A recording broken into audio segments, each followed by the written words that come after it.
Vamos a parar acá un segundito porque vamos a hacer una mirada global.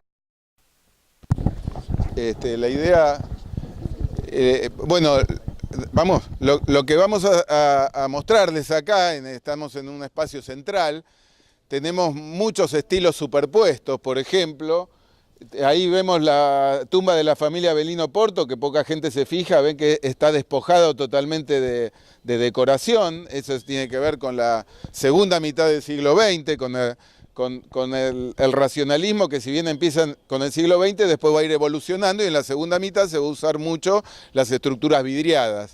Después tenemos, por ejemplo, monumentos que nos recuerdan, ¿qué época nos recuerdan estos monumentos? Que son los más antiguos del cementerio, ¿no? Vemos obeliscos, que era muy usual a principios del siglo XIX. ¿Se acuerdan que dijimos que se va a poner de moda Egipto en pleno neoclasicismo, cuando Napoleón llegue a Egipto? Tenemos monumentos, como les dije, bastante extraño de Tomás Guido, que ¿se acuerdan que Tomás Guido acompañó en la saga Libertador al general San Martín? Sus restos están en la Catedral de Buenos Aires, pero está la tumba que también tiene esta configuración que una alumna de la asignatura hizo a mi juicio, una excelente descripción que ustedes pueden ver en internet. Tienen una columna acá conmemorativa que les va a recordar a ustedes a Roma, tema que vamos a ver la próxima clase, ¿no? En Roma también se usaban columnas con un fin conmemorativo. Después ustedes van a ver, si se asoman un poquito más allá, van a ver una cruz celta. Eso tiene mucho que ver con el arte de la Edad Media temprana, los celtas, porque justamente es un sacerdote de la colectividad irlandesa y entonces se lo quiere homenajear con una cruz celta como abundan en Irlanda y en otros países también, pero fundamentalmente en Irlanda. Acá tienen una figura interesante de Cristo, del Nazareno, ¿no? Un Nazareno, pero es un Jesús raro porque ustedes saben que Jesús va a ser crucificado a los 33 años, en una edad juvenil, pero sin embargo lo vemos envejecido. Este es un trabajo muy interesante de un escultor que se llama Pedro Sonsabriano, que ustedes van a ver algunos otros monumentos en la ciudad, que tal vez haya estado influido por Rodin en su momento. Es decir, miren para los lados que miren, van a encontrar un sinfín de estilos. Por ejemplo, hacia allá tienen el monumento más grande del cementerio, que es el monumento de la familia Dorrego Ortiz Basualdo, que tiene una mezcla, ¿no?, de elementos góticos, renacentistas, barrocos. Entonces ahí tienen el mejor ejemplo de lo que es el eclecticismo. Después, ¿para dónde más ustedes quieren indicar? Ustedes están empezando la asignatura, entonces es difícil que reconozcan estilos, pero van a ver cómo a medida que avancemos con el curso, ustedes mismos van a ir descubriendo mundos. Por ejemplo, vamos a avanzar hacia acá para que a Ginto, que le gustan los autos, le vamos a mostrar un monumento muy interesante y muy original que tenemos Recuerden algo, los relieves. Hemos dicho que en la época que no había televisión, que no había plasma, que no había teléfonos inteligentes, las historias nos las contaban en piedra o en bronce. Entonces es la misma modalidad del plasma o del televisor, ¿no? Desde la antigüedad el hombre viene contando historias en superficies planas, desde la antigüedad en piedra y luego en bronce, ¿no? Hoy te pondrían un televisor para contarte en forma a lo mejor más expeditiva una historia, pero acá tenés la historia del doctor Rawson, ¿no? Rawson justamente en el hospital. Fíjense qué interesante ir a investigar. Rawson como legislador, es decir, las escenas más importantes de su vida. Y vamos a avanzar un poquito más porque les quiero mostrar medio desordenadamente. Sí. Relieves, pero Muy bien, muy buena observación. Este es un monumento realmente magnífico que pasa desapercibido. Fíjense cómo el escultor utilizó un friso, exageró el friso. ¿Se acuerdan que estudiamos los frisos en los templos griegos? Exageró un friso y le colocó unos sobrerelieves de bronce. Realmente es un monumento muy original a ese señor que está ahí. Y fíjense, cuando ustedes estudian el romanticismo van a ver que el romanticismo dramatiza todos los sentimientos, por ejemplo, el dolor de perder un ser querido. En cambio, una tumba neoclásica tiende a ser heroica, a ver la muerte como una cuestión heroica, no dolorosa, pero el romanticismo al contrario, lo ve como una cuestión dolorosa. Pero yo les quería mostrar, fíjate acá, fíjense acá este monumento, que interesante, se ve que a esta señora le interesaban los autos. Justamente este modelo de auto, ustedes que estudian diseño industrial, ustedes no son de diseño industrial, pero creo que fue un gran fracaso en los Estados Unidos a fin de los 50. Hubo un documental muy interesante, ese auto que está ahí. Pero fíjense cómo se utiliza la técnica de la fotografía aplicada a un monumento tradicional, que este es un granito que se llama rojo dragón, que es de acá, de nuestro país, pero que en Egipto también hay canteras similares. Ustedes ¿Cómo? Bueno, ahora te cuento, pero este es justamente una familia marina, de manera que ustedes van a ver alegorías a la navegación, por ejemplo un ojo de buey, como vos descubriste ahí, pero lo que les quería mostrar es acá en un costadito, medio escondido, cómo utilizan una técnica moderna, como es un gofrado, probablemente diseñado por computadora, y han hecho este gofrado en el mismo...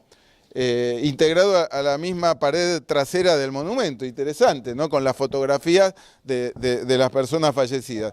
De manera que hay muchas formas de encontrar, descubrir cosas que, por ejemplo, vamos a avanzar, no creo que ese video sirva porque si cuando editemos va a estar, pero vamos a avanzar acá porque les quiero mostrar en esta forma un tanto desordenada, porque la idea es que ustedes ordenen la materia. Acá tienen una tumba que mezcla elementos neoclásicos, si se quieren acercar acá también interesante, con egipcios, ya hemos dicho. ¿Qué tiene que ver Egipto con Grecia? ¿Qué? Yo vi un edificio de ahí que tenía una señora noca. Bueno, ahora vamos a mirarlo.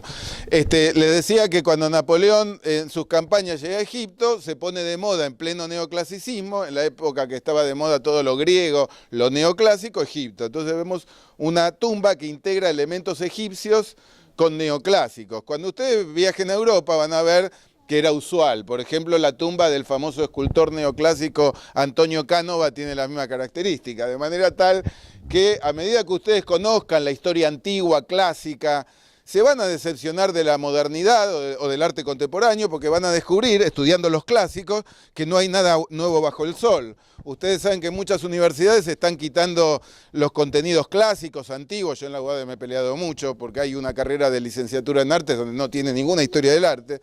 ¿Cómo podemos comprender lo nuestro, lo actual, si no podemos comprender nuestro pasado? Y acá el mejor lugar para darnos cuenta de esa cuestión es en este lugar tan moderno como es un cementerio, ¿no? Cementerio de Recoleta, un lugar moderno, por supuesto, como hemos dicho, del siglo XIX, o sea, de ayer, donde tiene tantos elementos de distintos periodos de la antigüedad, de la Edad Media, pero todo nuevo, ¿no es cierto? Habíamos dicho que es todo neo, todo historicista.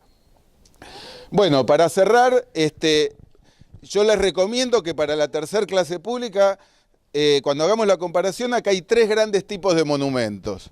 Tres grandes tipos de monumentos. Monumentos historicistas eclécticos, la mayoría.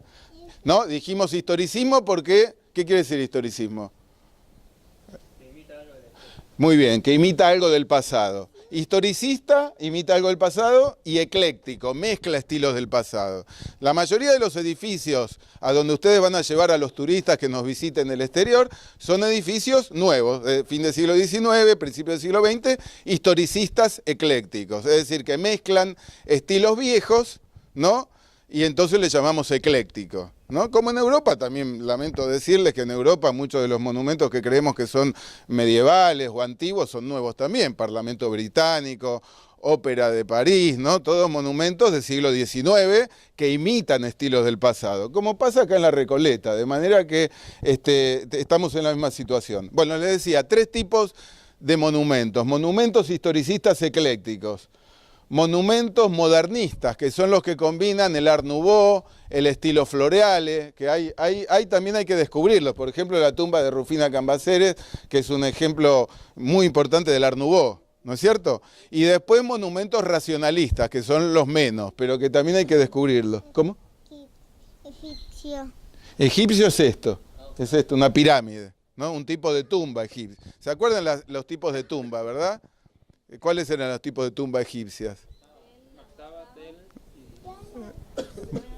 Muy bien, muy bien. Tenemos una pirámide, muy bien. Tenemos, por ejemplo, alguno de ustedes mencionó el vínculo entre la mastaba egipcia y las llamadas bóvedas de la Recoleta, porque muy bien, esa relación me gustó mucho, porque muchas de estas tumbas en realidad son hipogeas, es decir, abajo están enterrados los deudos y arriba hay una capilla para ofrendas, como en las mastabas egipcias, digamos. Arriba está la capilla para ofrendas, donde hay un pequeño altar, y abajo está el enterratorio. Así que muy bien esa asociación entre mastaba egipcia y los monumentos de la Recoleta.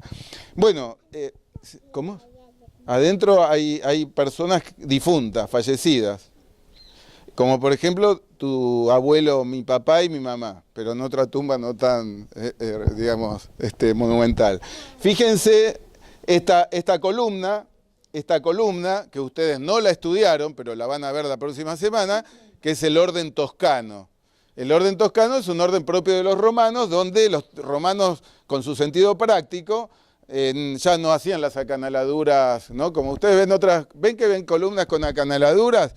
¿Se acuerdan de los griegos que decimos que hacían canaletas, ¿no?, en las columnas para, en la época que no había LEDs ni había neón, jugaban con el sol? Entonces el sol, igual que los egipcios con los bajorrelieves, el escultor utiliza el bajorrelieve, utiliza las entrantes y salientes en las paredes de los edificios para jugar con las luces y sombras que va a proyectar el sol a distintas momentos del día y épocas del año. Entonces, una manera de aprovechar un recurso natural, ¿no?, en la época que no teníamos los recursos que tenemos ahora. Entonces ahí vemos columnas con acanaladuras, vemos columnas lisas, vemos columnas combinadas. Ah, muy bien, ¿viste? Eso es una es una, digamos, el arquitecto, el artista se permite la libertad de combinar estilos del pasado como mejor le convenga. Eso es lo interesante de ver el siglo XIX, donde el escultor, el arquitecto, se permite mezclar estilos, ¿no es cierto? Fíjense ese obelisco que ven allá, cómo está mezclado exacto, con esculturas. ¿De qué época de Grecia te recuerda? ¿Arcaico, clásico o helenístico? Helenístico, muy bien. ¿Ven esa escultura helenística? ¿Por qué helenística y no de Grecia clásica? Por el arrollado que tiene. Muy bien, por el desnudo sugerido. Acordate que hemos dicho que el erotismo surge de algún modo en la Grecia helenística, porque ¿qué es algo erótico? Algo que sugiere, no algo que muestra. Entonces, el periodo Grecia clásica con el desnudo total, comparado con la Grecia helenística, con el desnudo sugerido, aparece el erotismo, ¿no es cierto? Bueno, esto es prohibido para menores. Y ustedes fíjense cómo se combina esta escultura griega con un obelisco egipcio. Entonces tenemos esa mezcla que es tan característico de acá de la Recoleta. Después, otra cuestión, si querés cortar acá.